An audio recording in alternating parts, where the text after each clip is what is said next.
if it's working. Oh.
All right. This is probably too loud. Let me turn it down.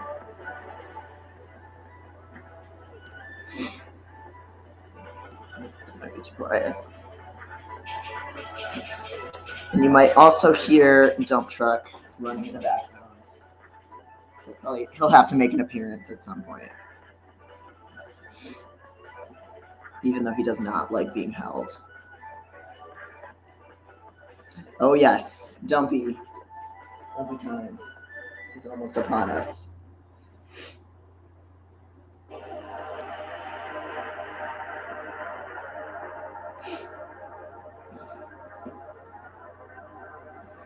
Okay, let me post on Twitter too.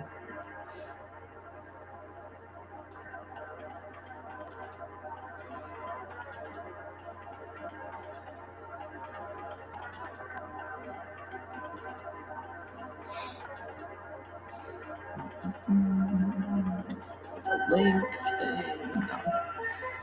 No.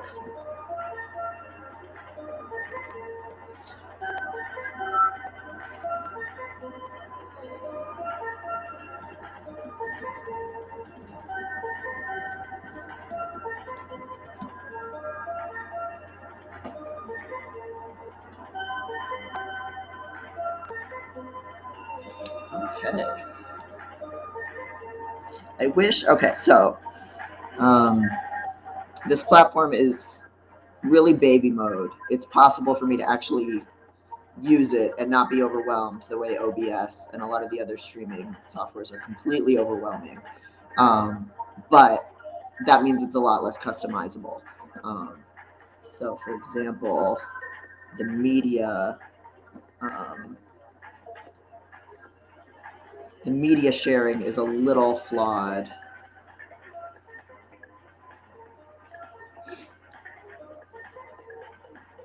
Like, I wish I could toggle and make the sizes of things a little bit different so that it was just deers in the background. But soothing deer to chill to. Let me change the sizes here so I can see everything.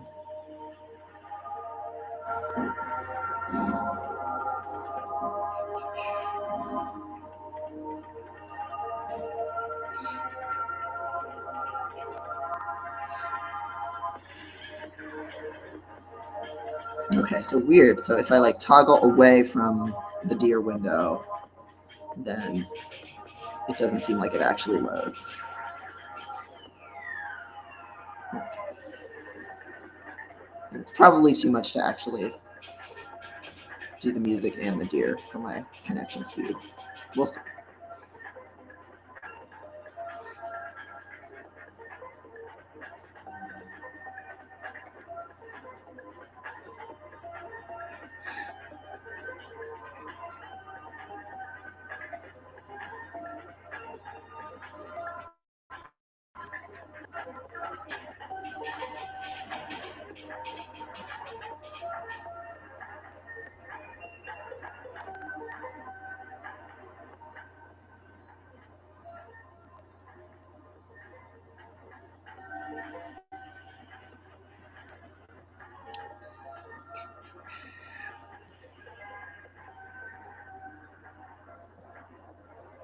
So I hope people have questions that are, you know, I thankfully started discourse recently enough about empathy and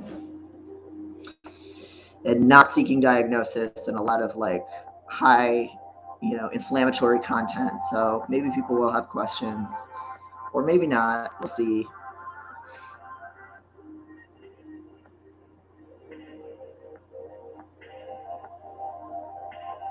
And of course, it's always a risk asking people to jump to a platform that isn't the platform they're currently on. Because if I was live on Instagram, then I would get all kinds of nonsense, which could be a good thing, but also could be a bad thing.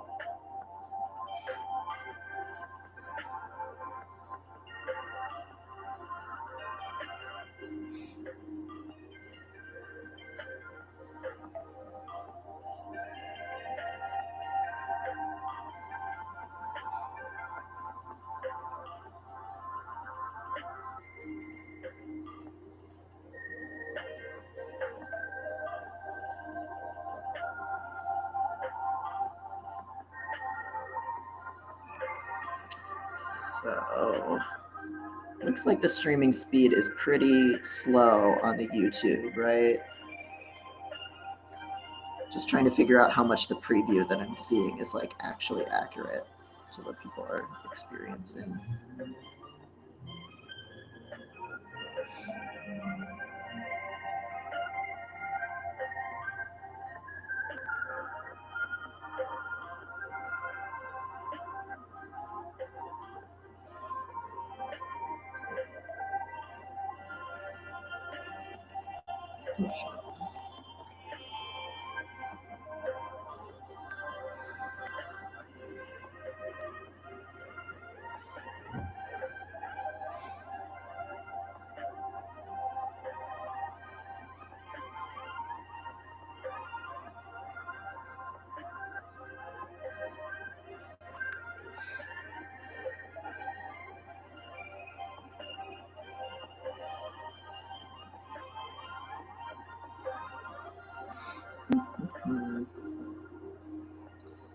All right.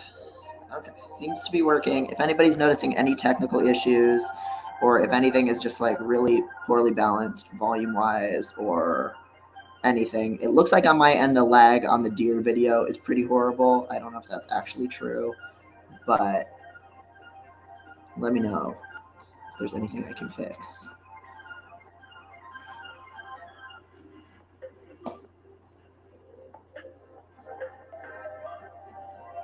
Oh, thanks. Thanks, Andrew, for that comment. Yeah, that was that experience with the hall monitor. It was just one of those things that, like, you know, and this is actually something that I just had a Twitter thread about too. That like gets lost, I think, in a lot of conversations about just how kids are socialized in whatever way we're talking about. That so many little experiences can really just stay with you, and there's no accounting for what will have a really big impact on what a kid is like insecure about or what kind of ways that they filter or mask themselves. Um, though I also assume that like when we have memories like those, they're like symbols of a much larger experience. I know I definitely as a kid was using quotes from media constantly to try and signal something about how I was feeling or to try and connect with someone because that felt more authentic to me than trying to actually have a normal seeming conversation. And it weirded people out all the time. I was just constantly using the wrong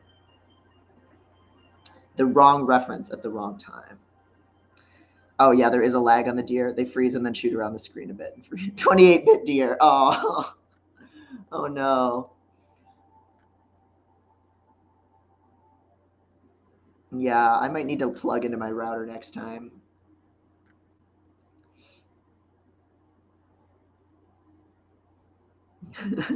I'm glad it's cute. I might turn off the deer if we get like a more lively conversation going and the deer are not bringing much to the table. But you know, I assume everybody who has like a live streaming career has to ball out on the super fast internet. But because I've just never had the capability until this apartment to even like do Jackbox games and live stream the game like for a handful of people on Discord. Like it's usually so hard to have the speed. But for a really long time, I've wanted to kind of start branching out into some kind of live stream content, but I'm not really a good gamer. I really like something that this one Twitch streamer, Danica XIX, does, where she does basically just book clubs on Twitch, where every week or so she has a chapter of a book assigned, and she has some little slides, like it's a class, like summing the book up, and then she has, she kind of goes through that chapter, and then she has commentary and discussions. And I've just always wanted to be like, ever since I've been aware of that, I've always wanted to be like a professor on Twitch or something like that. Find some way to do something like that and make it my own. And I'm so sick of writing. So I think it would be kind of fun to try, but still kind of trying to figure out what would make sense for me, what's actually sustainable energy-wise, what platform to use. Much to consider.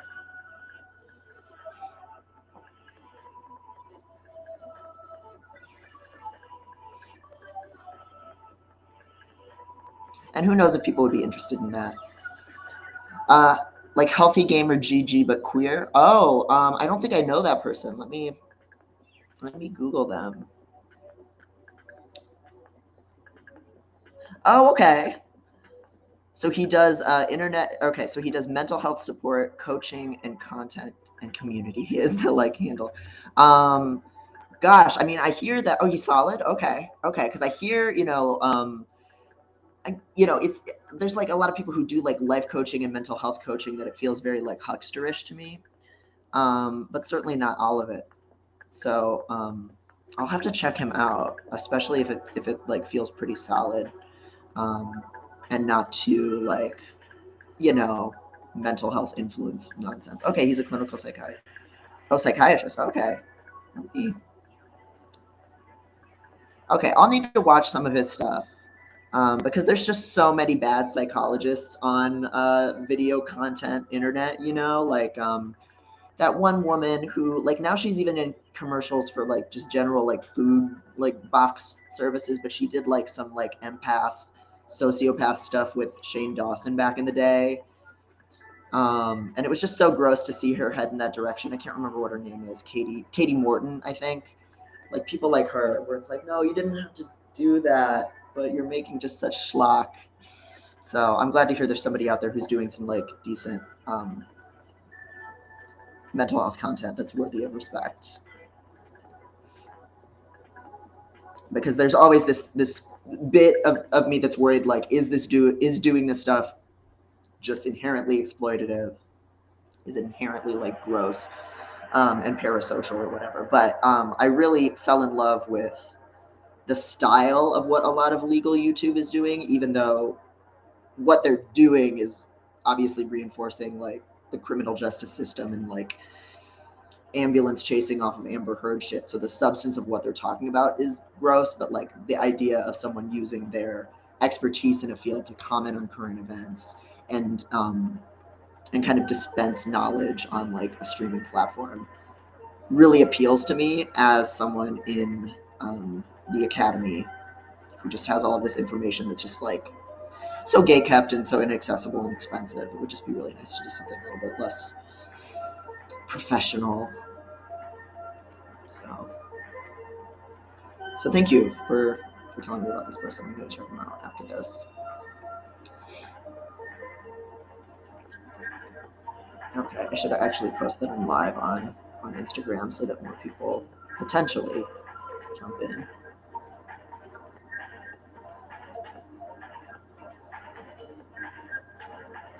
And I should probably also hold dump truck because that would be a real panty drop.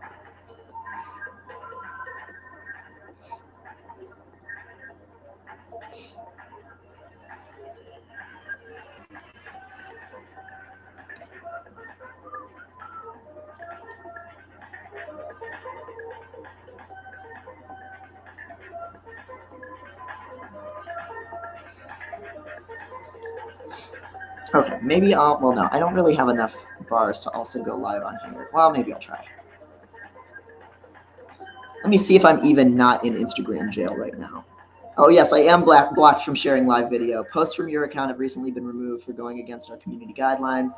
So live video sharing has been temporarily blocked. Okay, that's as I suspected. God damn.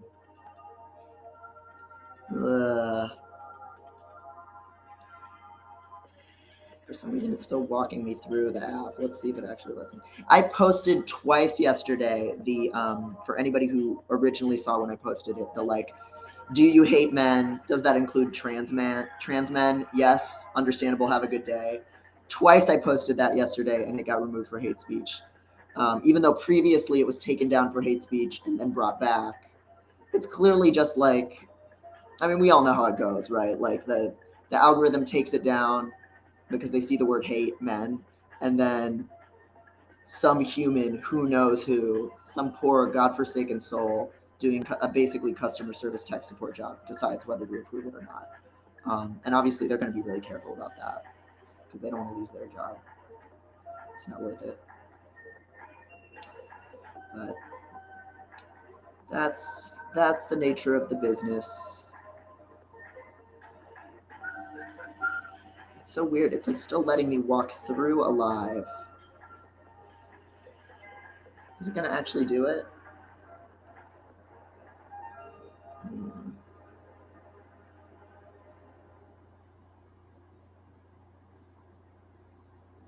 No, it doesn't look like it.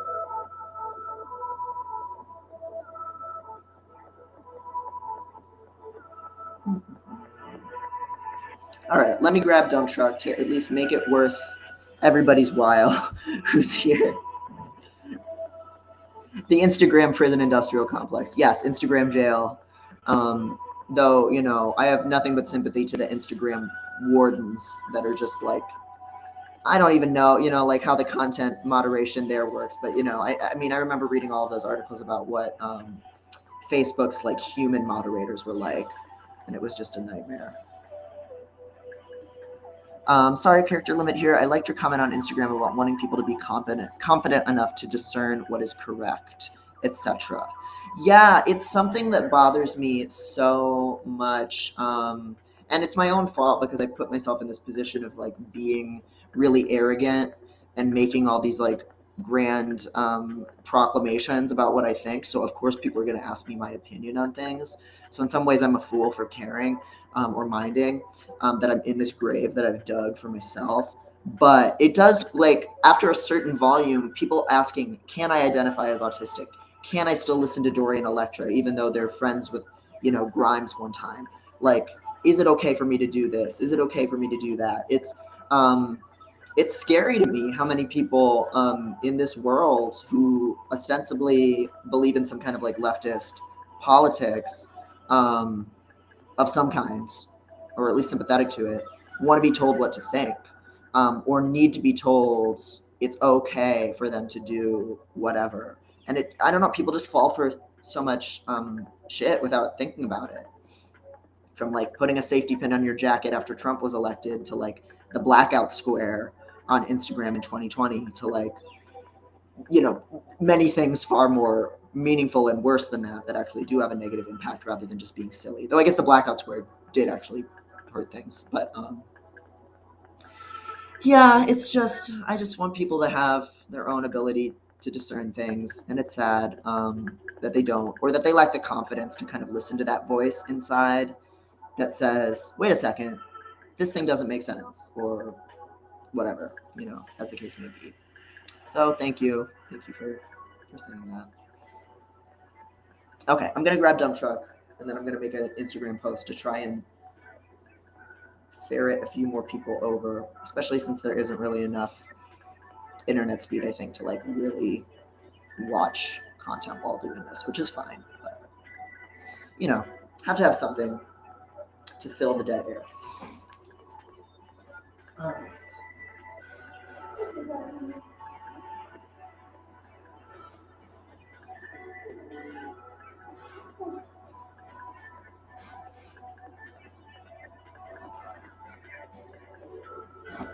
Here's the king.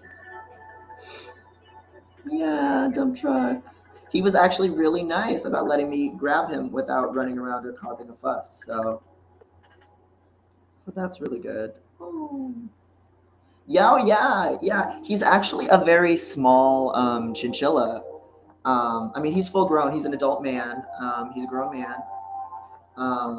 But a lot of chinchillas are much bigger than him. He's incredibly soft.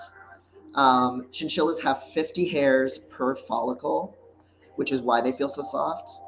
And one of the amazing, yeah, he's a grown-ass man. One of the amazing benefits of them having that much hair is their fur is so dense that they can't get fleas or any kind of like bug parasite because they would suffocate in the fur, which is kind of amazing. And so they also can't get wet because it won't dry. They'll get mold in their fur. So it's pretty crazy. That's why they have to take dust baths, which is basically nature's dry shampoo. It's just pumice dust. But yeah, chinchillas are rodents. They're from Peru. They're from the Peruvian mountains. They're named after the Chincha Indians, or the Chincha native people that lived there, but they were called basically the Little Chincha because the Chincha peoples wore a lot of their fur as like boots and clothing and stuff. So that's where chinchilla comes from. And they were, hunted for fur so much that they basically, this species of them really don't exist in the wild anymore. There's pretty much just what breeders breed. I know, he would barely be one little sock, poor guy. He's being so nice right now. This is crazy. This is crazy how nice he's being. Wow, look at you. It's like, Father. Father, why would you do this? Oh. Okay, now you're about to see something harrowing, which is this is actually how you're supposed to pick them up. I know that looks horrible, but that is actually how you're supposed to pick them up. You can see, yes, some of his hair is flying in the air. He's shedding because it's summer. I know it looks horrible what I've just done, but it really is. It's really how it's supposed to go. Okay, so we are live, me and Dump Truck. Here's the link again if you'd like to join us and ask us any questions on Super. I would go on Instagram Live as well, but I'm also on Instagram jail for going on live. So, hello. Oh God. So internet person right now. It's terrible. Thank you everyone who's here and keeping me company, trying out this very weird thing. Really appreciate it. It was very hastily put together. It's something I've been meaning to do for a long time, and then just never do because I never have energy because I'm writing too much, because I have a problem. But I'm pretty much done with my first draft of this book, and I really want to be a piece of shit for as long as possible.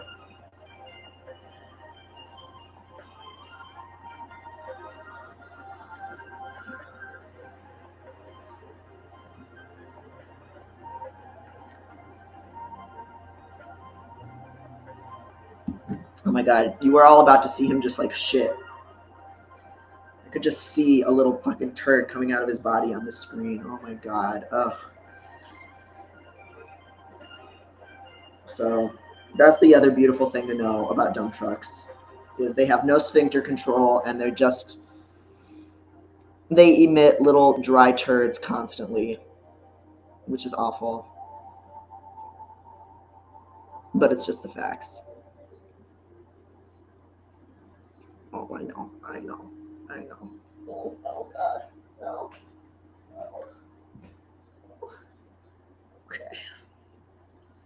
Yes. How did I come up with the name Dump Truck? I knew I was getting a chinchilla. That was a goal. I had one growing up, and I knew I wanted another one. And so I had a whole list of potential names, and they were all things like Muffin Mix, Fluffer Nutter, like things like that. And dump truck felt the best. They all sounded like that. It was always like 2 words with like a U. I don't know. There's something about U's as vowels that are just very good chinchilla names. Muffin Mix would be a great brother for him one day. But I think dump truck just made the most sense because they're kind of shaped like one. You know, they have a big ass. He doesn't have as big of an ass as your average dump truck or as your average chinchilla. Um, he's considered of low breeding quality. That's why he's a pet. Ones that are of high breeding quality have these huge asses. If you want to see high breeding quality chinchillas, the Instagram page Cameron's Chinchillas are the place. And it's this cute little, you know, British gay boy who's in his like early 20s who's like breeding chinchillas, and they all have the fattest fucking asses you ever did see. And a low quality chinchilla is one that looks kind of mousy. So big head, big ears, small ass. Oh God, he's shitting so much.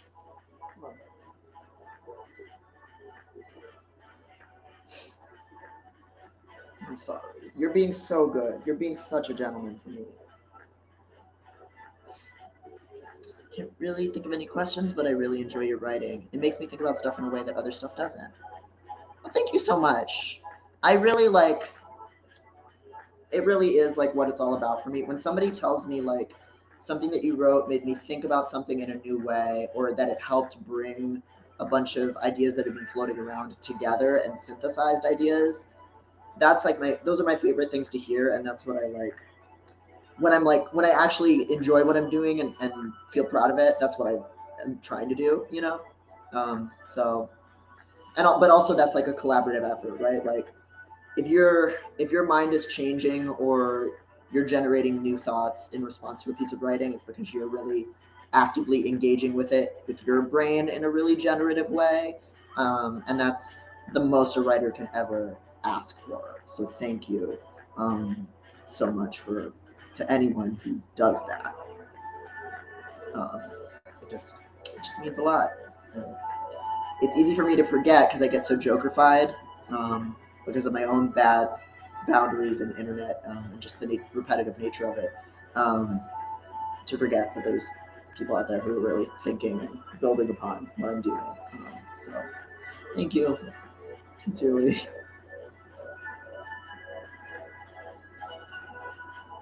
You are shitting so much.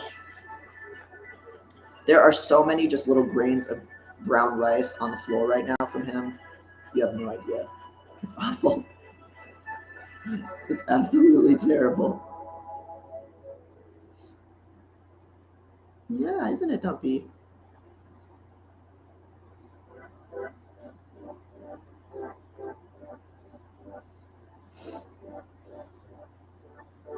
Dump Truck's favorite snacks: Cheerios.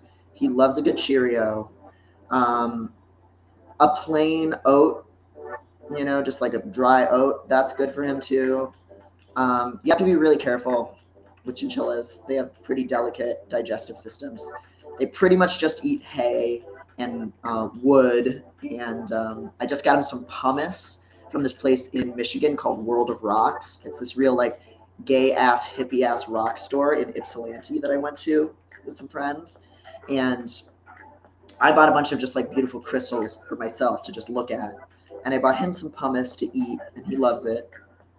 That's probably his real favorite thing. Because they, like I mentioned, they bathe in pumice, they eat pumice, they love it. It's really good for their teeth, which have to always be worn down. So he liked that.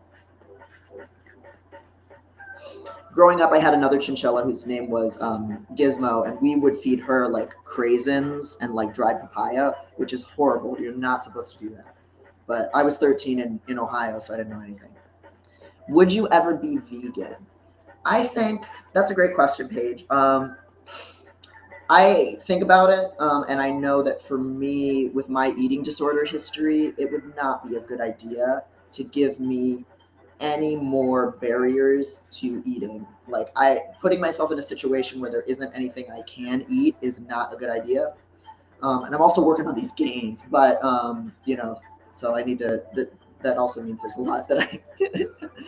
Unfortunately, though meat really is not as high protein as people lead you to believe. Like Greek yogurt and shit like that is where it's really at, and beans and stuff.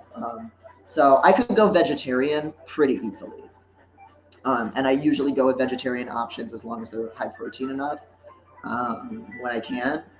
But vegan, not where I'm living now, and not with my crazy lifestyle of just sitting on the couch writing for 8 hours and forgetting that food is something you have to plan for, and then needing to solve that emergency as quickly as possible, which I'm working on. That's a big goal for this year. Planning meals, grocery shopping based on that plan, cooking, and I can usually do that in a vegetarian way, if not vegan. Though I like a lot of vegan food, but yeah.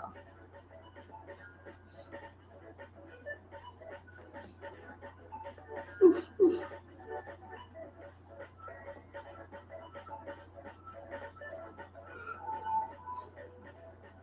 Has anybody read any good books lately? I have a like to be read pile from the library that's kicking my ass, but I also want to know if anybody's discovered anything good lately.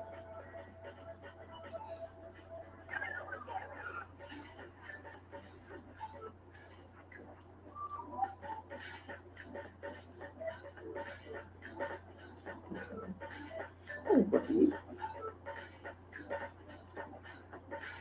you're being so nice. I'm so thankful. I can't believe it, actually. The Story of Jane. I don't know what that is. Let's see. Story of Jane. Oh, okay. Oh, it's about like abortions before Roe v. Wade. Oh, okay. I have heard of this. Yes, I haven't read it, but it sounds great. Doing underground abortions in Chicago. Oh my gosh, I should check that out. Thank you. Rhea Ewing's laziness does not exist. Rhea Ewing's Fine, a comic about gender. Oh, let's see. Oh, I don't think I know this one. Or maybe I've seen it at like Women and Children First, probably. But I don't think I've read this. Yeah, no. I just I'm in a comic book club here through the Chicago Public Library, and a couple of months ago, we've been reading a lot of the banned graphic novels that a lot of like conservative states have been banning from their libraries and from schools, and we read Genderqueer, which is a graphic novel about one author's kind of genderqueer self-discovery journey. I think it was probably pretty useful for a lot of people, or for me, it was kind of. I've seen a lot of comics like that on Tumblr over the years of someone just explaining, here's what I was like as a kid. Here was the problem that gender became in puberty, story of all of our lives. So it didn't add that much for me. But if I had read it a few years ago, it would have meant a lot, I'm sure.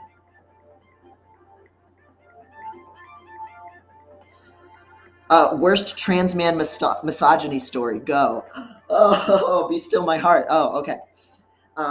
This is a friend who I've had a bit of a falling out with, though we also just like piss each other off a lot in both directions. So, I'm sure he has horrible stories about me. Hopefully not about misogyny, but this trans guy that I've known for many, many years, he was telling me this story about how he saw this woman that he knew, and she was out on the street, and he walked up behind her to startle her. And just kind of came up and like, I don't know, poked her from behind or something to like startle her. And she screamed and she yelled at him, and she was like, you can't do that. I can't have a strange man just coming up behind me and surprising me. That's not cute. It's not okay. Like, don't ever do that again. It's totally inappropriate for a man to do that. And my friend, this trans guy, he was so pissed at her. He was like, how dare how dare this woman say this to me? Like, I'm a trans guy. It's different. Like, this is just how I say hi to people. And I'm, you know, I'm short, I'm small, I'm a trans guy, I'm safe. She knows me. She should know better than to think I'm trying to scare her.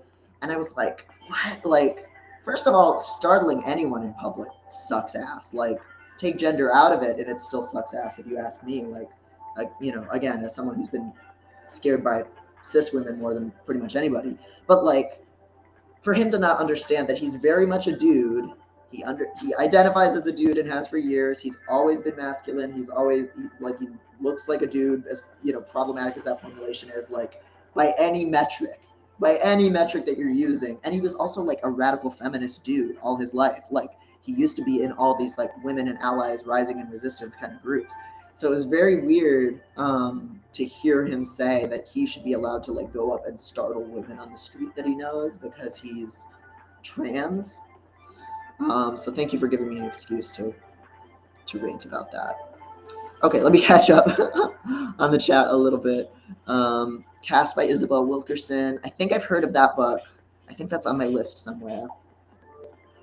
Look. Origins of Our Discontents.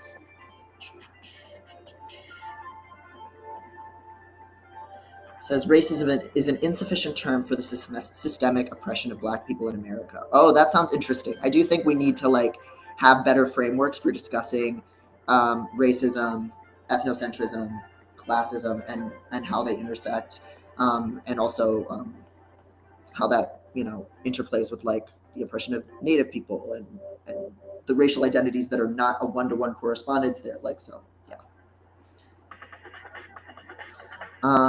Okay, Anna talking about the abortion providers in Chicago. By the end of it, people had learned how to provide D&Cs themselves and were inducing miscarriages for people who were too far along. Amazing. And I think we're really gonna see just kind of a resurgence of people passing on that knowledge. I mean, it's always been there, but that and kind of just like herbal abortifacients and things like that too, though it comes with its own problems. Oh, Ewing's is kind of an ethnography. They interviewed a lot of people about what gender meant to them. That sounds great, because I am just personally, because I've been on Tumblr a long time and I've been trans masked a long time, I've read a lot of like, I never felt like a girl, blah, blah, blah, gender transition stories. And I know I sound really dismissive saying that, and those stories matter, but just like, there's a lot of like white, thin, trans masked people telling their story, and it gets platformed a lot, and I've seen plenty of it and obviously found resonance in it because that's me too, but like, yeah. And so an ethnography that goes into a bunch of different gender stories would be nice. Okay, Jess, thank you. I have a question. Let me see if I can like spotlight things. Okay, feature message. I have a question. If you could be effed getting into this discourse. I've seen a lot of debate lately on TikTok between high support needs autistics and low support needs, high masculine autistics, and thoughts about how the social model of disability doesn't take into account the struggles of high support needs people enough. Yeah, absolutely. This has been something I've been ranting about for a long time, but it's been a minute since I've talked about it. So I have some friends who identify as severely autistic, what most of us would probably call low or high support needs. But you know, my friend Taylor identifies as high severity autism, low functioning. Like, he can't speak verbally. He can't always use his assistive communication device. He hates being autistic. He wishes he wasn't autistic, and people like him are really left out of mainstream disability justice discourse and autism discourse.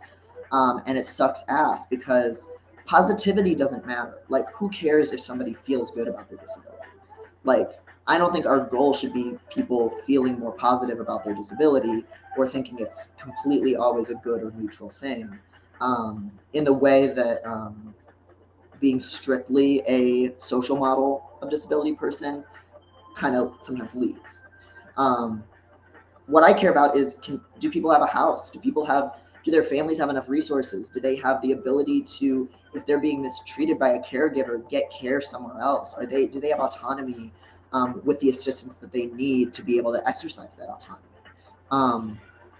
All of that stuff matters so much more than whether a systemic resource-based stuff matters so much more than whether somebody like feels good about their autism.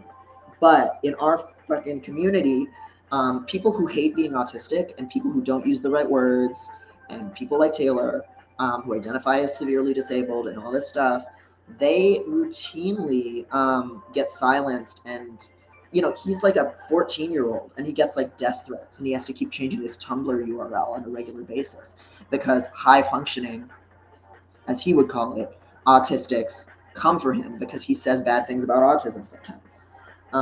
The fact is that like autism it looks a lot of different ways. It is disabling. It's not just a social thing. Like even I would say, if I could take a pill that would make my sensory issues go away, I would probably take it, like, and I know that's like bad disability politics in the eyes of some people, but in my mind, it's not, because I'm not saying let's do a eugenics. Eugenics is great. Being autistic is inherently bad. Autistic people shouldn't exist. I'm saying that, there are elements of being autistic that really suck for me. And it's, I think they would always suck for me. They would suck a lot less in a world that was way less of a sensory bombardment. But I think it should be okay for people to wed the medical and social models when they're talking about different aspects of the same disability. Like there are things that you might want to cure or treat, and there are things that you might want just to have social accommodations for. And I think that's actually fine. And generally speaking, I think maskers and low support needs autistics, we suck up all the air in the room. We think because we've been overlooked and didn't get diagnosed, that means we suffered more. And I sometimes even hear people saying that they envy low functioning people because those people are free to be themselves. And it's like, no, those people don't have a choice. Like being able to mask is a privilege. Like it sucks, but it does save you from a lot of shit. Like to be able to make that choice. Whereas someone like Taylor, he can't choose that. Even if his life is on the line, he can't choose to mask. You know what I mean? So that's my rant. That's my very long rant about the trans guy. Be aware of your impact, bro. At a minimum, apologize for scaring someone. Yeah, that's all it would take. Just like recalibrate your stuff.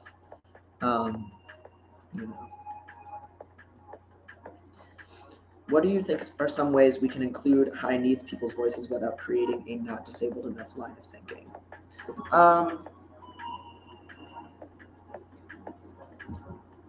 I don't think that those two things are in opposition to each other. I think there are maybe some really privileged, relatively speaking, autistics who are always going to perceive it as a loss when they aren't centered, and see that as them being told they're not disabled enough. I think there's a lot of parallels to how small fats react to not being centered in fat liberation, how like lighter skinned people react to not being centered in discussions of racism. Like I think there's this psychological thing where if you're the relatively more privileged person within an oppressed group, you want to be the center and treated like a cis white man unconsciously. And that influences people in kind of nasty ways. But I think we need to really have less like policing of people for having the wrong opinions or using the wrong terms within reason, obviously. Like if somebody's throwing around slurs or not using the wrong terms for someone else and hurting their feelings, obviously we should care about that and have consequences for that. But if someone like my friend Taylor or another friend of mine, Pixie, say that they're low functioning, they shouldn't be corrected for that or assumed that they don't know what they're talking about. Tiffany Hammond talks about this too. One of her sons identifies as a person with autism. He doesn't like autistic person. He likes person with autism. And he knows what understands the arguments. He's not incompetent, but he gets treated as either wrong or incompetent. He just has his own opinion about it, and that should be fine. It's not hurting anyone for him to have his own opinion. And so that's one thing. I think we need to have more digital conversations that are not verbal or video based, because it's really, a lot of people who are high support needs can't communicate verbally very frequently, if at all. Um, I think we almost need spaces that are more dedicated to people with higher support needs, where they get to be in the leadership and get to be around people like them, because I know the people that I know that are like that are often really lonely and they can't find the community online that the rest of us can, because they do get so tone police all the time. And so those are some things that come to mind for me. It's something that's been bothering me for a long time, and since like the whole reason I became friends with Taylor is because I posted something on Tumblr years ago saying autism isn't a disability in the medical sense at all. It's only a social disability. If we were broadly accepted, we wouldn't be disabled at all. And he messaged me and was like, "This is stupid. Like, this is a stupid opinion. Like, I'm very seriously disabled." And I talked to him and we became friends. And I learned a lot from him through it. And I've been searching ever since then for like, how can I just meet and talk to more people like this? And unfortunately, high support needs autistics are either run offline by the autistic community, which has happened to Taylor many times, and it's happened to Pixie too, and other people that I know. Or they're never allowed to get online because they have really controlling families who don't let them get online because they infantilize them, or because they have had bad experiences online and they don't know how to really the families want to control and protect, and so then they just restrict access entirely. So I think we need to really make digital spaces and help cultivate them and build them and fight for protecting and centering people like that. And I don't see a lot of momentum of people interested in doing this, and I I don't want to go about it in any kind of martyr or white savior way for people who are in that boat. I don't think I should be the one to lead the charge, but it's we need to start taking it seriously, because we're silencing the most marginalized within our ranks, and it sucks ass. It's so anxious, and they actually already commented obvious is what they meant. It's so obvious to me that it's a systemic issue where this whole group of people are erased and left to battle amongst ourselves for recognition and validation. Yeah. And we recreate some of the same exact hierarchies that leave all of us disabled as autistic people. We still prioritize a lot of, oh shoot, my battery's dying. 1 second.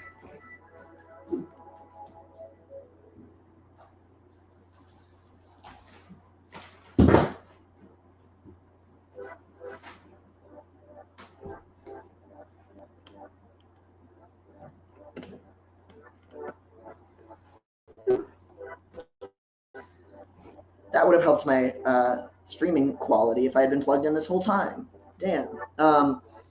Yeah, so yeah, I think we recreate a lot of the hierarchies that we experience, and it sucks. And it sucks that a lot of people just are not open to being criticized on this, because whenever I talk about this stuff, I hear from a lot of people who are usually white women who just found out they were autistic a few years ago and are really reeling from that and processing things, and that's a normal stage of the process for everybody, but they really are sensitive to anything that makes them feel like their suffering is being downplayed or invalidated, and it's that's not what we're trying to do. And I understand even I often use really condescending language that does contribute to them feeling that way, and that's on me. I speak out of frustration and I get really glib, and so it's understandable people feel defensive when that happens. But it sucks. It sucks when people who can mask and have been able to work a job, have social relationships with their peers, they've suffered. Yes, I know that suffering because I've had that suffering, but they've been able to move through the world with some degree of autonomy and resources. And yet they feel like they're the most victimized of us all, and that's just not the case, you know. Oh, thank you, Paige. Thank you for giving me a space to do the rambling. It sucks that so much of it has to happen on social media. Yep, absolutely. How do I stop featuring it? It sucks that so much of it has to happen on social media too. The platform limitations add so much fuel to the fire, I think. Yes, absolutely. Absolutely. The format, the fast-paced nature of it, the fact that algorithm rewards being controversial or having a disagreement, it sucks. And it's built in because it generates advertiser revenue. So yeah, you're absolutely right that it makes it even more. Everybody leans towards the provocative, even when they don't know that they're doing it. My friend Emma, who's fried krill on Instagram, she posted something yesterday in her stories about how we need to stop talking about intentions and we need to start talking about incentives. And that I thought was such a smart way of putting it. Like, you know, you can go on and on about whatever somebody's intentions were, and intentions do matter. They're really important to us in our psychology. But if you're trying to understand why people do what they do, you have to look at what the external incentives are and what are the carrots that they're being fed and what are the sticks that they're getting hit with and what gets them attention and what gets them ignored. And a lot of times we're motivated by things we would never admit or even know that we're motivated by because the incentives are invisible and they're all around us, you know. So it sucks.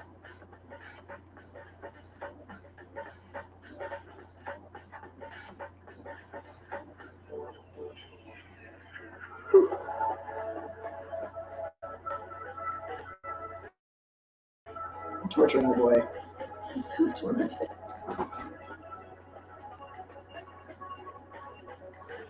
I can't leave him on the couch too long because he will pee. That's another great thing about him. That he just pisses on fabric. Because I give him little reusable fleece pee pads in his cage. Because that just seems, you know, better for the world than me using disposable bedding. But that means that he thinks fabric is the place to pee of any kind.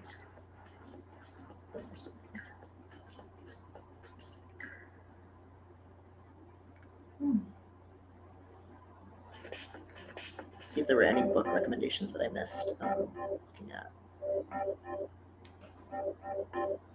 No, don't jump off the couch. No.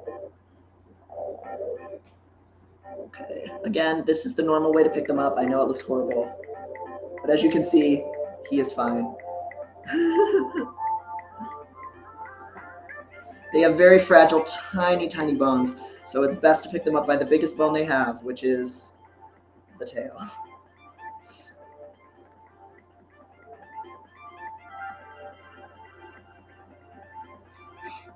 How the Word is Passed by Clint Smith, or Bola by Jim Statovich. I don't know how to pronounce it. How the Word is Passed. Let me look that up.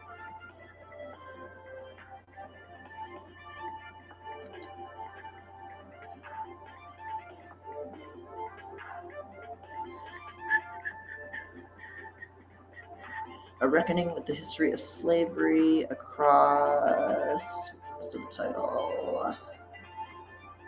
Across America. Cool. I've not read it.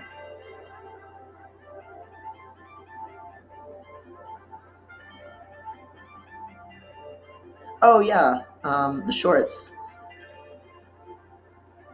These shorts. Okay, so yes, I have two of them. So you're remembering both. I have some, and they both were inspired by Juniper Juicy, who is this amazing non-binary fae dancer in New York, who has these like snake skin shorts, bicycle shorts that I was just transfixed by, and knew that I wanted something in that realm. Though I think theirs are actually textured. My white and black ones I got from Shein. I know.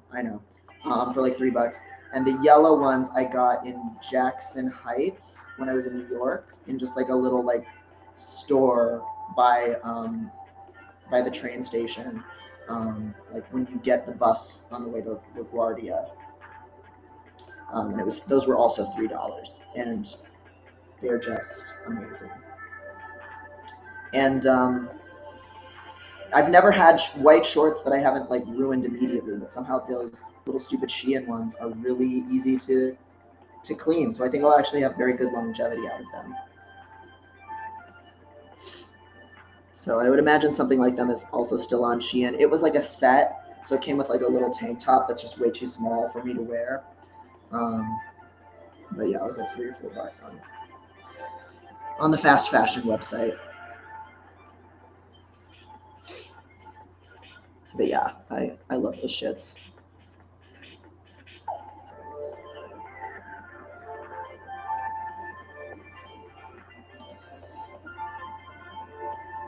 I'm also thinking like, so I usually like let him out every evening to like run around the bathroom or somewhere. And oh, hey Jersey, hello. Oh, you're calling me a fag. Okay, I see how it is. Would it not let you actually write fag? Let me try. Can I get banned by my own stream? You didn't mean to? Oh wait, did you invite yourself? I didn't. I don't know how this shit works. So if there was something where it's like you're asking for camera access, I don't see it anyway because I don't know what I'm doing. But let me see. I'm gonna just write fag and see if it'll let me. Oh yeah, it'll let me say fag. Okay. Yeah, so you didn't need to censor it.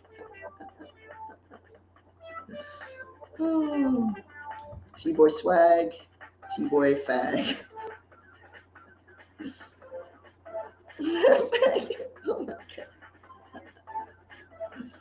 Are you high right now, Jersey?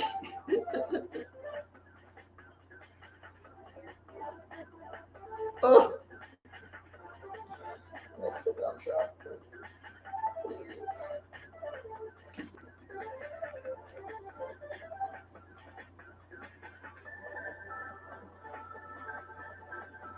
I'm gonna pin that. I'm gonna pin that comment because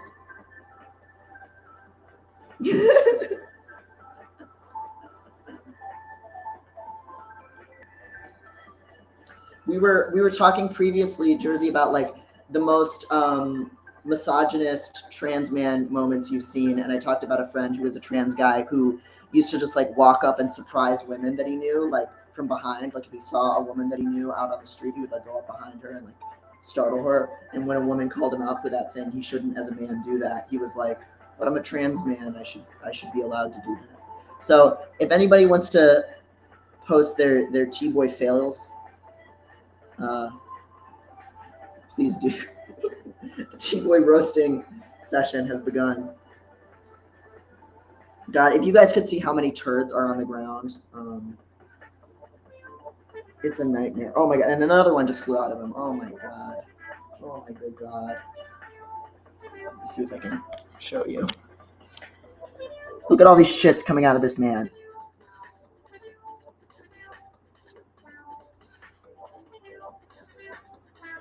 Terrible, dreadful stuff. His name is Dump Truck for a reason. Yeah, he's full of garbage. And he's dumping. He's dumping.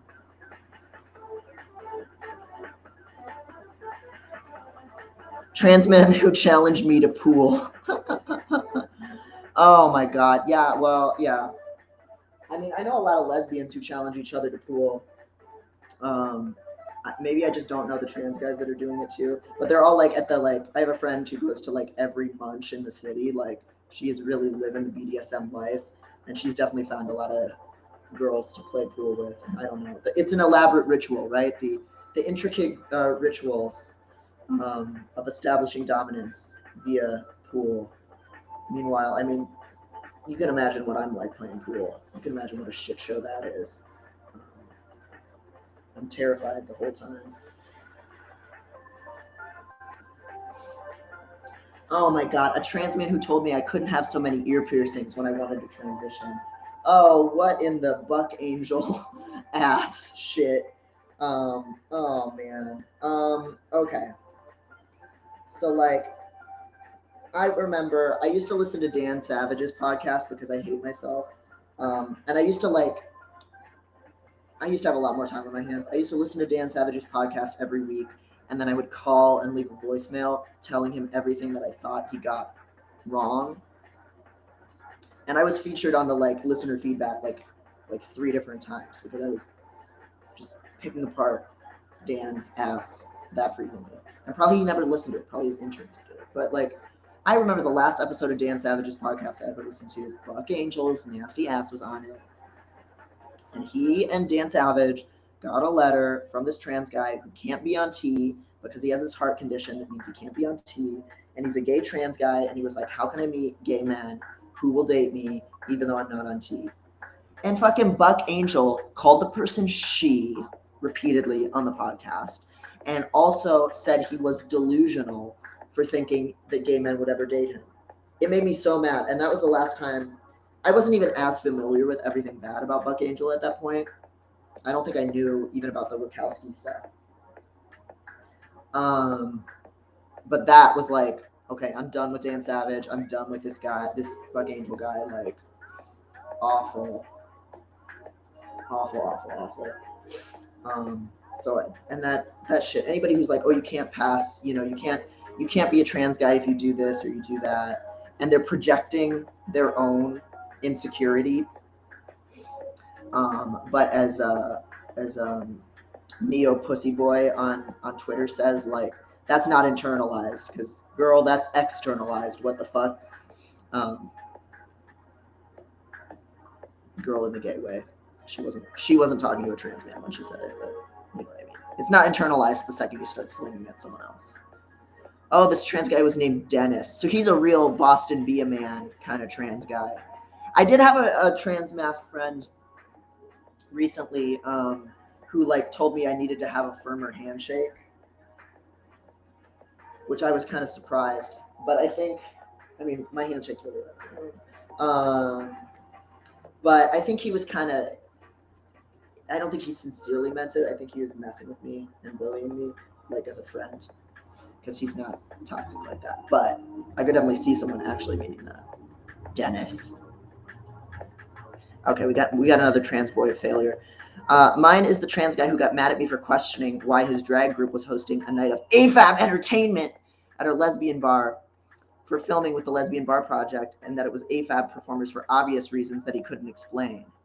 You motherfucker.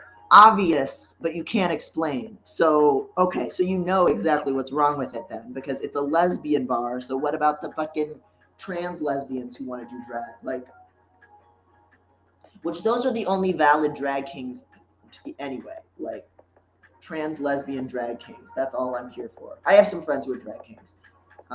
So I'm being snarky, but and some of them actually do cool stuff. But like, what the fuck? Like, I just thank you for sharing that rage-inducing bullshit with me.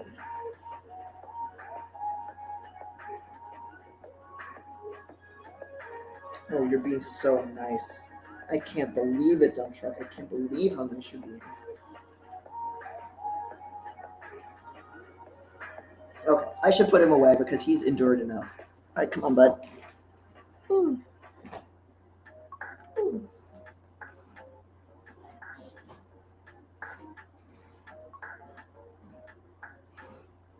Oh, sweet boy. Oh, sweet lad. You want a Cheerio? Oh, you've been so good.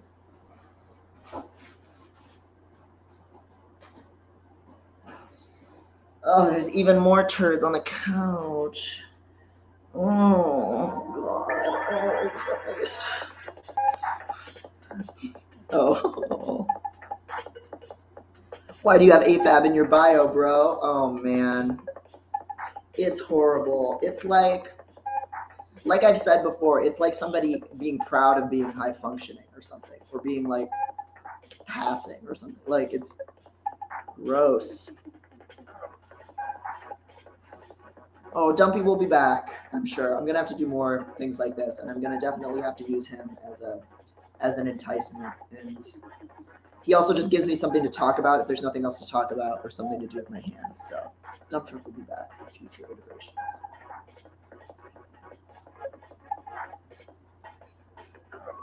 So what's everybody getting into this Friday night? I'm not doing much, as you can see. Puppy play, yes. Yes. Oh, tell me more. Puppy play and weed. Oh my God, yes. Oh, my partner's out of town, so I'm jealous.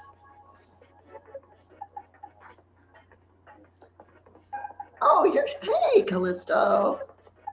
Chugging ginger ale and lemonade and recovering from COVID. Oh no, they got you. They got you. Oh no.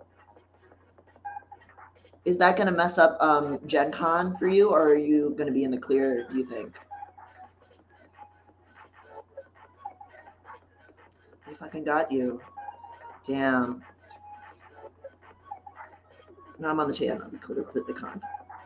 Cool. I'm glad to hear it, that you won't be missing it. I hope it didn't hit you too hard. Weed and watching my ex's cats. Oh, Andrew. You're really doing them a solid.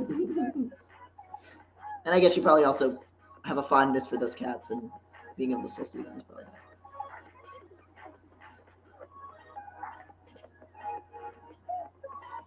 Ginger ale and lemonade. That'll help get you right, though. Hopefully. I did. Oh, digging the antlers. I got the antlers at Fur Fest. This is why my fursona is what it is, and you can see they've got little like sparkles at them.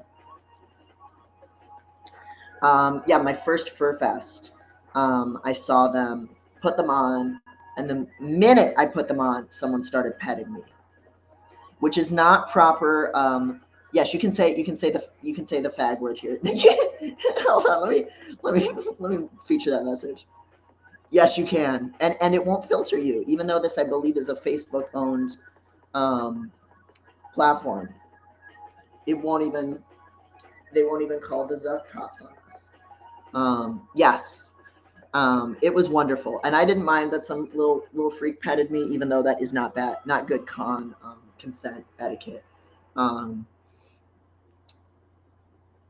It was like, oh, I found my shit, and then I wore them the next Fur Fest after that with little deer makeup, and then our friend Mimo, who you know, from the Discord, drew a fursona of me with the teal, and that's currently my background. Let me see if I can share screen. Okay.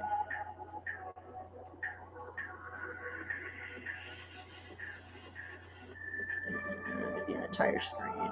Share. Okay. Oh, we were unable to start screen share. Just to show my fursona. So there, if you can see my desktop, is my fursona, Devon Fragrance Hours. Most of you have already seen that, but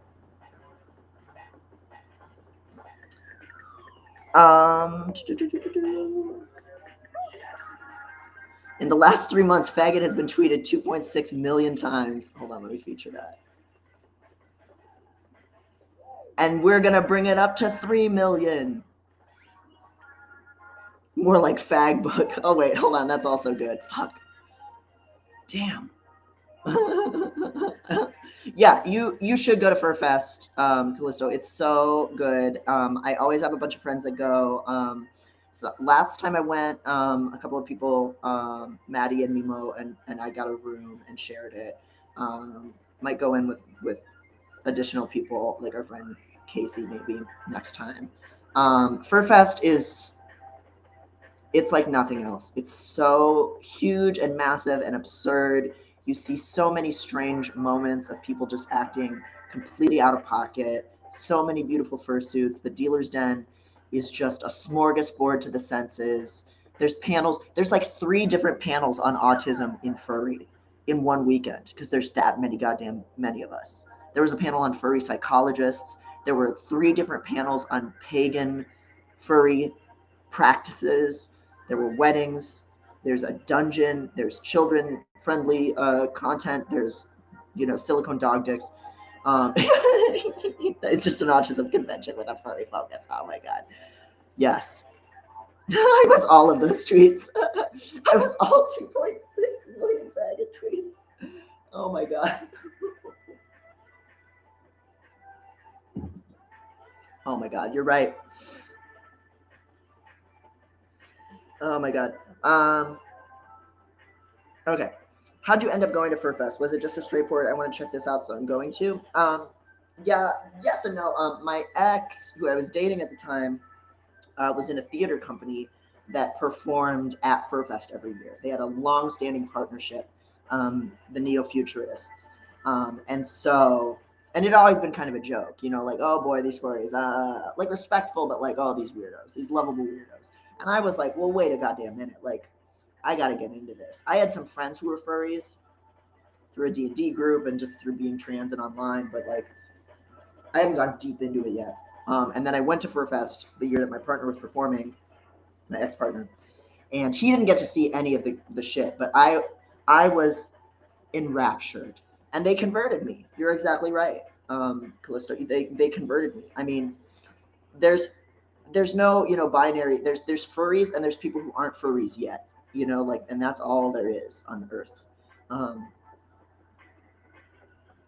Devin Deer transformation. That's what's going on. To be quite honest. Oh my God! Neo-futurists are not improv, and they hate it when people think that they are. It's very much written, and memorized. But you know, I don't have to defend it anymore because that's an ex-partner. But I will say, yeah, they have a lot of reviews on Yelp calling them sketch comedy and improv, and they hate that. Baystars. I don't know if I'm pronouncing that right. The art looks so cool for that. Like, it looks beautiful. I also will say that I'm in a lot of niche communities that produce content that sometimes features furry content. And I think through exposure, you see that like furry stuff can be totally sexy and fun and so gender liberatory. Like, furry bodies are just so gender euphoric, like, because it's like that just doesn't have the baggage of cis gender human bodies. Like, it's just, oh yeah, you know, yeah, admit got into furry stuff via lewd content. Yeah, I mean, like, and reverse engineered gender from it. Yes, furry is a gender. And like, it's just, it's not that it's a blank slate. It's just that it's like so like playful, and like when it's on a furry anthropomorphic animal body, curves that are like very gendered and dysphoric for me, seeing my body features on like a little fox boy or a little deer boy are suddenly completely, there's nothing dysphoric about it anymore, because that's just a fucking deer. You know, like, that does not signify anything or any perception that I don't want to have or experience. It's just a sexy deer rump. And who can't love that? You know, who among us, who among us doesn't love a sexy deer ass? You know, like, it's just so liberatory. Gender, sexy deer. Yeah. You get it.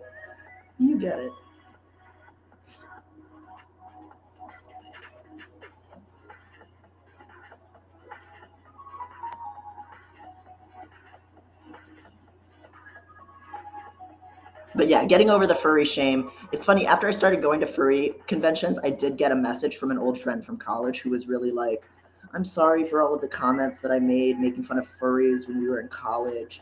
I'm thinking back on how much that might have hurt you. And like, it was like, it's really funny that you're like sitting feeling really apologetic about this, because I wasn't even a furry at the time.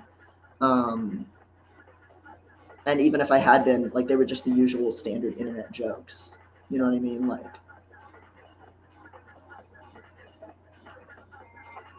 A friend and I bonded over making fun of kinnies, and now I'm plural. How the turntables. Oh my god, those tables, they turn. They turn. Yeah, I remember. I never really made fun of kinnies. Like, I remember always thinking, like, damn, that's so cool. I wish that were me. Like, they're such freaks. I love it. Like, they're detached from the social dogma. God, I wish that were me. And I think, just get closer and closer to it every day. Oh no, I don't think I have. No, I don't think I have. Not in any way where I was, formally introduced or oh, that's sweet. That makes so much sense, like for you, like, um, it. Of course, I'm sure you always were, right? Like, so natural. I'm sorry. This type of call cannot be Sensible for you. completed Like, at this time. not that I'm like the, one weighing in on whether somebody makes sense as whatever whatever they are, but it's like, oh yeah, of course, with your like multiple names and like headspace stuff, like, of course. So yeah, we'll talk.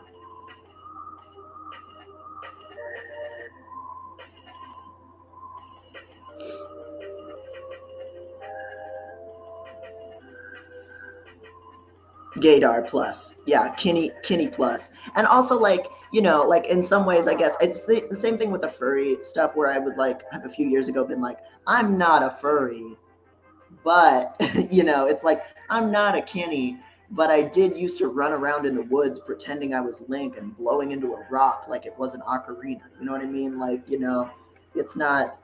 It's a pretty thin membrane separating me from the tulpas and the kinnies and the other kins and stuff like that. Like, it's just a matter of like harnessing my abilities more, testing my abilities more. Um, Being plural is the secret second level of trans you unlock after figuring out your gender. Yeah, yeah, I think it's kind of therapeutic if you have like, or it can be like if you have a lot of gender stuff and dysphoria and figure out who you are. It's like, yeah. I own an ocarina too. I bought one trying to learn because Zelda Kinney, you know what I mean? Um, but I didn't practice it enough, and it was giving me real like learning to play the recorder in elementary school trauma. So that I didn't know. Hot cross buns ass shit. Though supposedly the only reason they actually make kids do that is because it's very healthy for their lung development, or something. Um, which that makes it make a lot more sense because I don't know that I learned much or ever made anything sound remotely good. It was unhealthy for the rest of me. Yeah, the sensory hell of recorders are so bad. Oh my god. Music teachers. Okay, I had a music teacher once, a sub music teacher one day because our regular music teacher was sick, and like she was so annoyed with us acting out that she told us she knew how to murder people, and we had to like go talk to the principal about it and like all get interviewed about it. Um, we had to like all as kids kind of like form a circle after class and be like, as like third or fourth graders, be like, that woman just told us that she knows how to kill people. Should we do something about that? And we decided to snitch.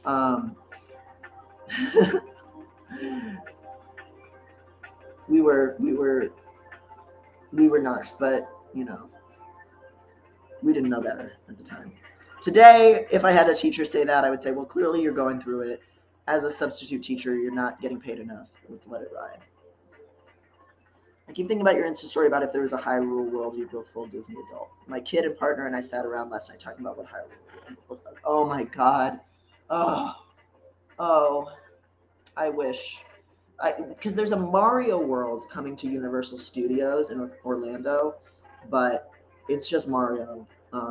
I hope there's like a cute little Mario Kart ride, like a Rainbow Road. That would probably be too ambitious, but like some kind of a Moo Moo Meadows ride would be really fun.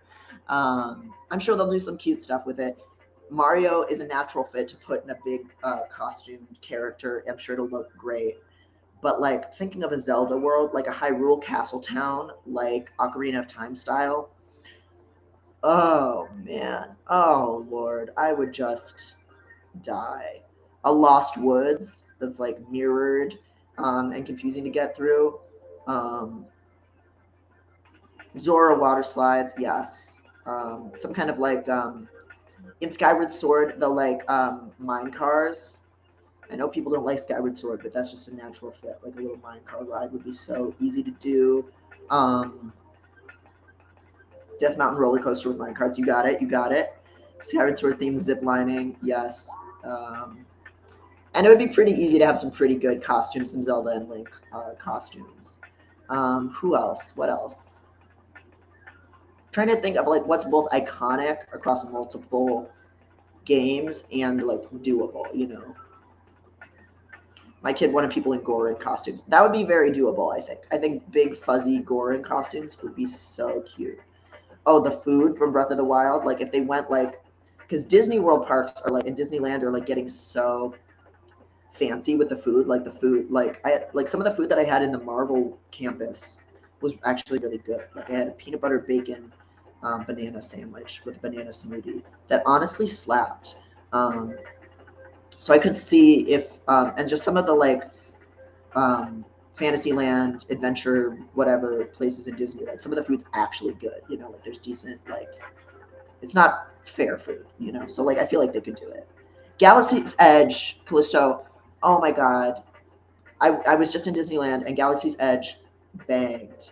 Um, and it just, it was so, it had me really emotional just seeing the little droids moving around, the little Build-A-Droid, Build-A-Bear area where you're making your own little droid babies.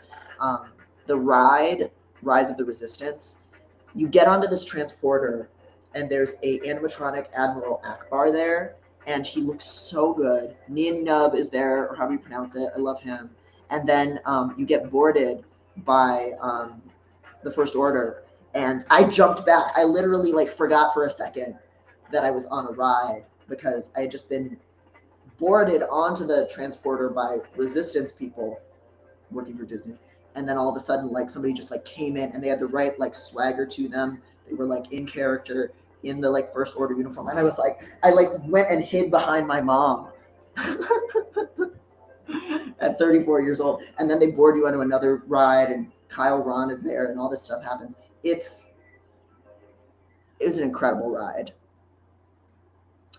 Yeah, I know like being a Disney cast member sucks. Like there's so much that they police about how you dress, and it's just exhausting, and the people are terrible that you're entertaining, and but wow, like they really are doing it. Like, oh, I haven't seen Bad Batch yet. I'm behind on all the shows other than this one, obviously. Look how big this guy is.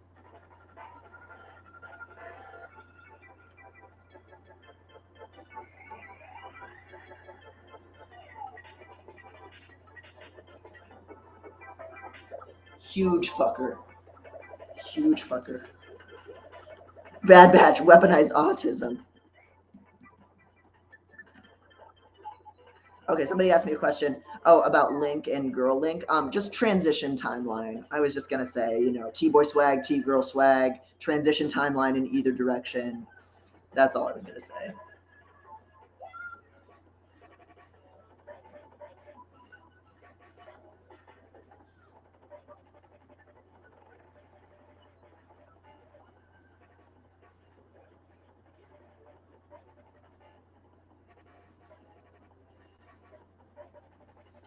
Yeah, Link is the true circumgender non-binary icon. Like so much like non-binary stuff is like skewed towards trans masks, but like Link is just for everyone. Link and like Cloud from like Final Fantasy and like just that certain kind of like anime bishonen androgynous boy, um, especially non-speaking video game protagonist. That's Gengar, baby. That's gender.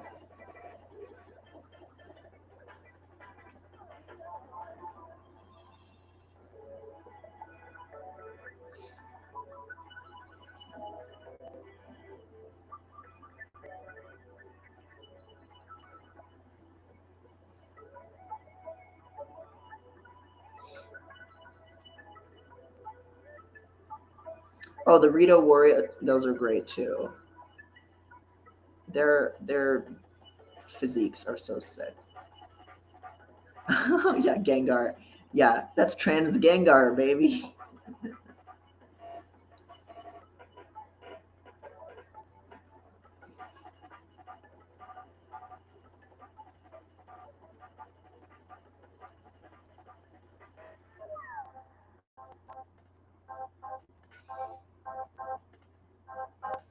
Yeah, the female Zora, especially just like their original like Ocarina of Time Majora's Mask physiques, and just like the little like fins that they can like release as like boomerangs in Majora's Mask. That's the shit. Anything non-human, Gengar. That works on any level.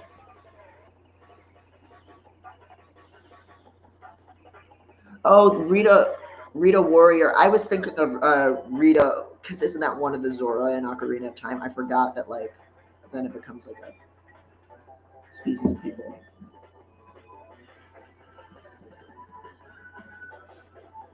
Silly me. And I used to be a huge yeah, the bird guys. I used to be a huge Zelda timeline theory people, where it was really like, oh, you know, the Zora evolved into the Rito and all of those things. But like eventually the timeline just got so fucked that it's like there's no salvaging it. There's no making it make sense anymore. But there was a golden era where there was this dual timeline theory that split off at Ocarina of Time, and everything fit in the timeline. And I know Nintendo didn't mean it. I know they didn't think it through like that, but it was so cool to believe in. But now it's all fucked. Because they just kept adding more and more into the past. The Brian David Gilbert timeline. Oh god. I haven't checked out Brian David Gilbert's stuff in a minute. Saturday Shorts. It's almost Saturday Shorts time. I haven't even been thinking about them, and it's Saturday Shorts time. I know he had his own channel. I don't know if he's still churning out YouTube content or if he fell off or what. I know he was just really one of those people that people were like, I don't know, the parasocial relationships and the oh, and another cool Polygon person got laid off. Oh no. I was just talking with some friends this weekend about Nick Robinson, the Nick Robinson Carboys sexual harassment saga.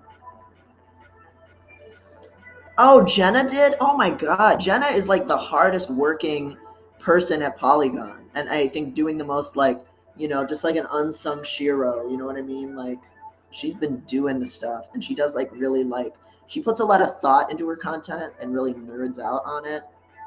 So that really sucks. And she's been there for a minute. So that sucks.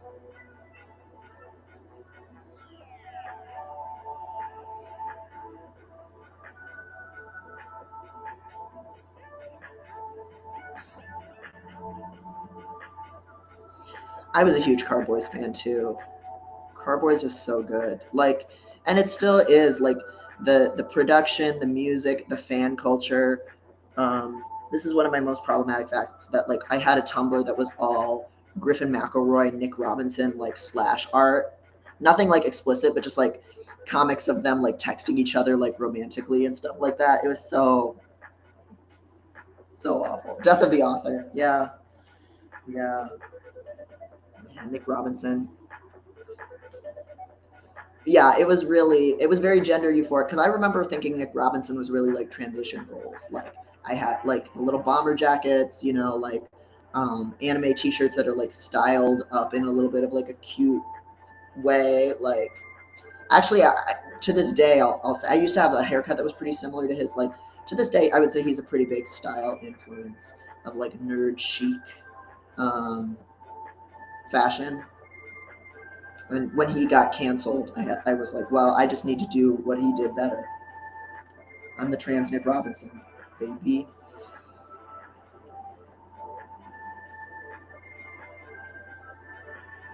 And then there's of course his brother Porter, who is the trans Porter Robinson already. Like the T swag on Porter Robinson is off the charts. There's a number of shitty little nerd boys who've done similar shit. Oh yeah.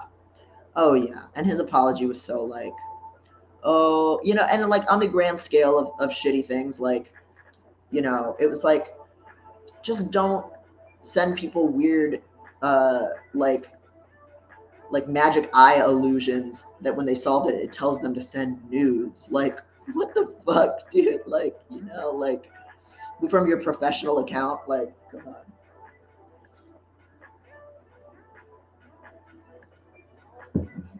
Simply do not post.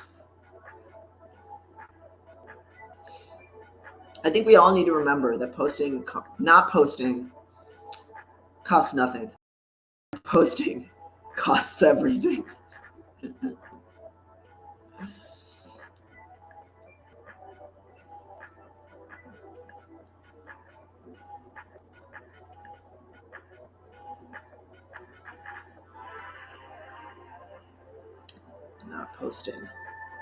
Not posting is free. Forming a parasocial relation. That's, oh my god. Okay, you're really just throwing out the bon mots tonight. Like, that's what being online is. This is what I'm doing all the time. Like, I post something, that's me viewing my own stories and being like, wow. Forming a parasocial relationship. You should tweet that, because I need to retweet it. Because that's what's really happening. The other thing about these antlers is that I've always been a huge fan of Eco, the video game Eco. That's another kinny of mine. Like, oh, this poor boy who's cursed with these appendages that invalidate his boyhood. What could that remind one of? That video game for the PS2. So like when I saw these at ProFest, I was like, hey, okay, I got to do this.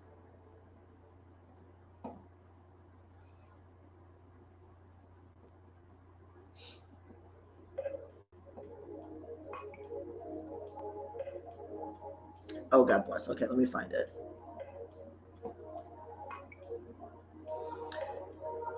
This has just turned into me talking with like 2 or 3 of my friends while other people hang out, which I am not mad about it.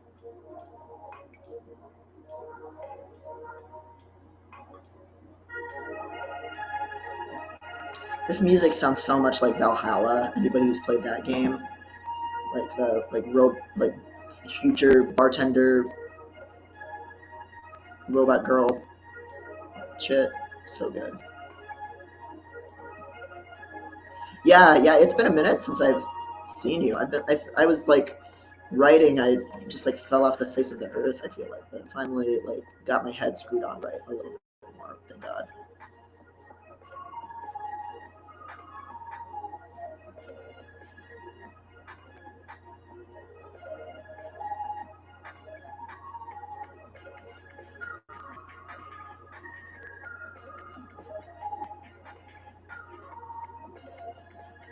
So the new book is all about systemic shame, which is just this idea of individuals holding themselves responsible for systemic issues. So anything from feeling personally on the hook for solving climate change by recycling, or even things related to marginalization, like holding yourself personally responsible for transphobia by trying to make yourself like do everything perfect and respectable and make yourself pass or whatever it is. It's all about liberalism, and kind of unlearning like the internalized messages of liberalism. The timeline is my editor's on maternity leave until December. So she can't even look at a draft of the book until she's back. And I'm already almost done writing the first draft. So I have a lot of time to dither and obsess and work on it. And then, so it'll be some 2023 release, most likely, probably late 2023, but we don't even have a date on that yet. So it'll be a minute. And what comes next after that, I don't know. I told myself the dragon has 3 heads. I need to write 3 books. I have an idea for 3. These books are all about shame, all 3 of them, laziness, autism, and this one are all about reckoning with different forms of shame and how that manifests. And then we'll see what I feel like doing, like if I feel called to write something, then I'm going to write it, but I'm going to try and give myself a little bit of a break also, because I do really need it. But I told myself that when I wrote Autism, I said, I'm going to be a hedonist for a year after I write this. And then after a few months, I had the idea for this book and was like, okay, I really like this. This is a book that I need to read. And since it doesn't exist, I'm going to have to write it. So, yeah. I wrote Autism. We did it. Yeah, the shame. Yeah, I think that's the thread that connects all of them. Laziness. I talk about shame, but not explicitly that much. This idea that I was just chasing achievement to outrun my shame, and that I was holding myself personally responsible for these systemic issues, just of surviving in capitalism or whatever. And yeah, and I'm asking autism, I think, is pretty clearly about shame and the shame of thinking that you have to hide who you are and how you function. And this last one, so, one was about productivity, one was about autism. And I think this last one, like the personal story that's infused into it of my experiences with this kind of shame is transness. But it applies to everything, right? Like it applies to so many social issues and economic issues and all of it, climate justice, colonialism, all of it. Yeah. Yeah, no, yeah, about the books being exactly your brain. Yeah, I think I think it's an idea that's time has come. Lots of people have been observing how absurd it is to blame individuals for systemic problems. And so, yeah, I think a lot of people are thinking about it. I think a lot of people are ready for that conversation finally. A lot of people are not yet. So I don't know if this book's going to flop or what, but I think it's very timely. And I think just even watching how the public discourse about COVID had slowly evolved, now it's a shit show, but like the first year, it was all about policing individuals because we had been indoctrinated into focusing on individuals instead of government failure and corporate malice. And then after a year of really only focusing on our personal choices and the personal choices of others, going, wait a second, it's impossible for me to do the right thing if I don't get paid to stay home, and there's no tests available, there's no vaccines available, all this stuff. People finally were ready to have a conversation about let's stop blaming ourselves as individuals for this issue that's systemic, and how nonsensical that is. So I think a lot of people, and people make that critique about environmentalism now a lot. Like people realize how absurd it is to focus on their individual consumption habits and how many disposable coffee cups they go through, when it just feels like nothing that you do means anything. And that's another big part of the book, that feeling of hopelessness, that we've been told that we have to focus on our individual choices all the time, but also that our individual choices we know aren't enough, and so then we feel hopeless and powerless. So that's like another element of it, and how to get out of this stuff and like build a life that's like feels semi-meaningful is also the challenge.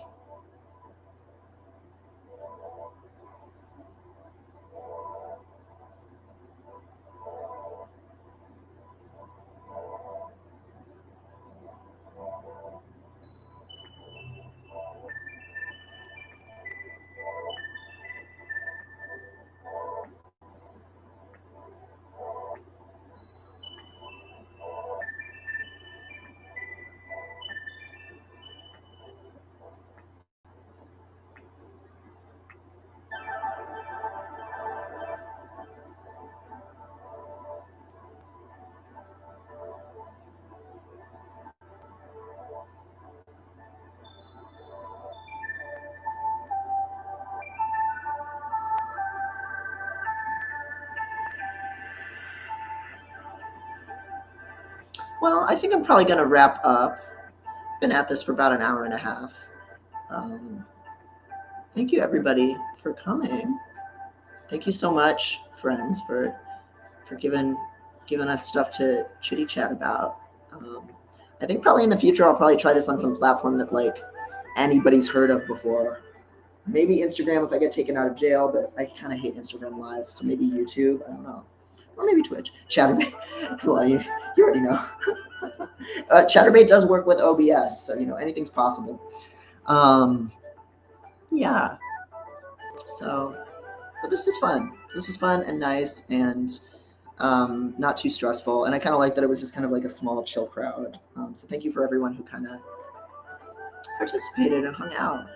And I'll do it again sometime soon, especially once I have some idea of what I want to do with this kind of stuff. Thank you. And yeah, let's hang out sometime soon. Hope you feel better soon from the plague. Ye old plague.